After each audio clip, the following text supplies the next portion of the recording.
Չէ։ Խորհրդարանի պետաիրավական հանձնաժողովի նախագահը չի ուզում, որ ընդդիմադիր падգամավորը ձեռնաշղթա նվիրի քննչական կոմիտեի նախագահին։ Սա պետք է վերածվի իրավապահ համակարգի նկատմամբ ինչ-որ, չգիտեմ, ֆլեշմոբերի։ Բայց Թագուհի Թովմասյանն ուզում է, որ Արթուր Պողոսյանը ձեռնաշղթան վերցնի ու հիշի իշխանականների աչքի գերանը չտեսնելը, ընդդիմադիրների աչքի փուշը գերան դարձնելը, կալանքի տանելը ամենաճիշտ որոշումը չէ։ Նվեր եմ տալիս։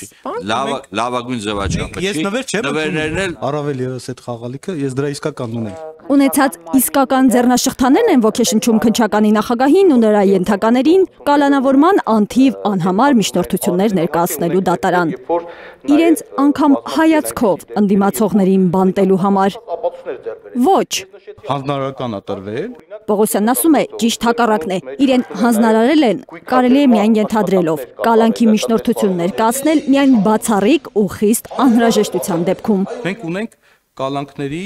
միջնորդությունների թվի զգալի նվազում, 16.4%-ով նվազում ունենք։ Այդ հանձնարարականը գուցե կա, բայց միայն իշխանականների համար նկատում են ընդդիմադիրները։ Հարցնում, հիմա ում հավատալ։ Քննչական կոմիտեի նախագահին, որ ասում է կալանքի միջնորդությունների թիվը էականորեն նվազել է, թե արդարադատության նախարարին, որ հենց բյուջե 2026-ի քննարկումների ժամանակ է հակառակը պնդել։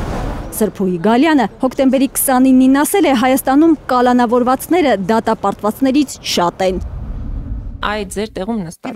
Սրփուհի Գալյանի հայտարարությունն է։ Թիվը իջել է, բայց թե այդ համամասնությունը ես մի հատ կնայեմ հասկանալ։ Քննչականն ինչու մի հատ չի նայում, ավելի ճիշտ վերանայում, ամփոփում ու դատարան ուղարկում Սամվել Կարապետյանի գործը, որ քննում է ավելի քան 50 քննիչ, արդեն 140 օր։ Երբեք գործը ուղարկելու դատարան։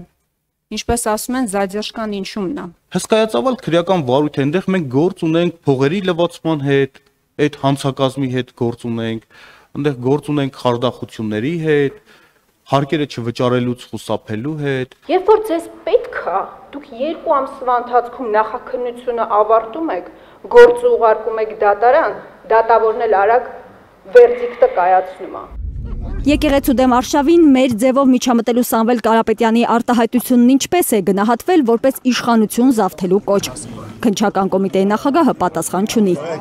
Եվ ուրեմն չեն մարում խոսակցությունները։ Հայաստանի վարչապետն է ուզում, որ բարերարը մինչև 2026-ի խորհրդարանական ընտրություններ կալանքի տակ մնա։ Մրցակիցներին է չեզոքացնում։ Մրցակիցներին չեզոքացնելու մի ակցիա էլ ըստ ընդդիմադիրների Փաշինյանի թիմը Գյումրիում արեց, ասելով. կոռուպցիոներ քաղաքապետին ենք բռնում ու նրա ձերբակալումը խոչընդոտողներին։ ՔՊԱ-կան падգամավորի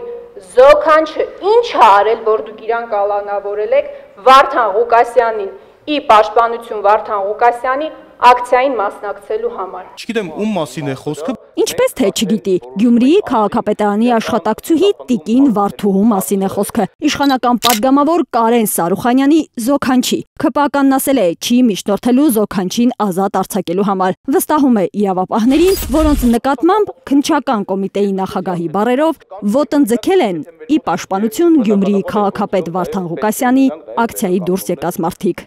Ոտնձգում են այնպիսի օբյեկտի նկատմամբ, որոնք որ կապված է զուտ ընդհանուր քրեական վարույթի բնականոն ընթացքի հետ կապված։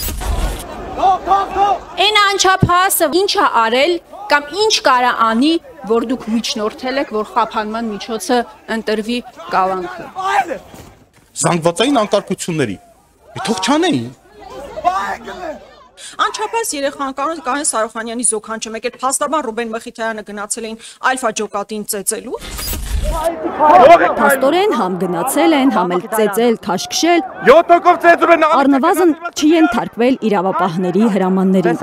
Եթե լսենք քննչական կոմիտեի ղեկավարին, որի խոսքով ոտնձգել է նաև մեր ձևով շարժման ներկայացուցիչ փաստաբան Ռուբեն Մխիթարյանը։ Պարոն Մխիթարյանին էլ են Բայց նա տեսանյութերում ձեռքերը վեր պարզած է։ Ձեռքերը վեր պարզած են ոտնձգում։ Որոշակի գործողություններ կատարելուց հետո ձեռքերն սենց հանում։ Պարոն Պողոսյան, ձեզ համար ծիծաղալու չէ ձեր պատասխանը Ռուբեն Մխիթարյանի մասով։ Ասում եք, բան է արել, ես տակից մի բան արել, հետո ձեռքերը բարձրացրել։ Ըստ Պողոսյանի տակից գաղտնի դավեր են հյուսել նաև սրբազան շարժման մասնակիցները։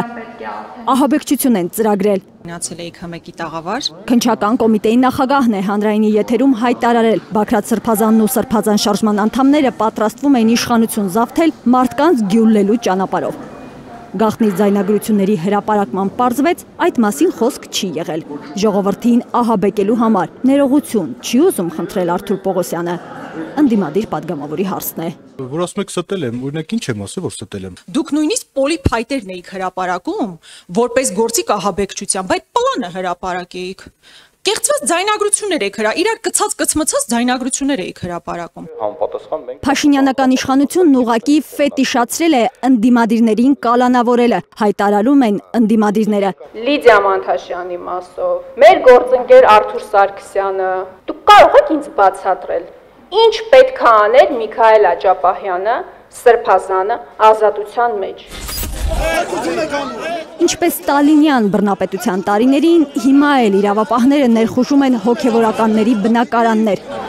Գործողություններ սկսում, նրանց թույլ չտալով անգամ գիշերազգեստը փոխել, նկատում են ընդդիմադիրները, հարցնում. Երբ եք վերադարձնելու Արագածոտնի հոգևորականների երեխաներից առգրաված խաղի համար նախատեսված պլանշետները։ Պետք է առնվազն զննենք, որպեսզի հասկանանք։ Երբ որ զննեն ու հասկանան, որ դրանք խաղի համար նախատեսված պարագաներ են։ Նշանակություն չունենա։ Արփիս Քեսյան, Նորա Շարբաթյան, Գագիկ Տեր-Ղազարյան, Հայլուր։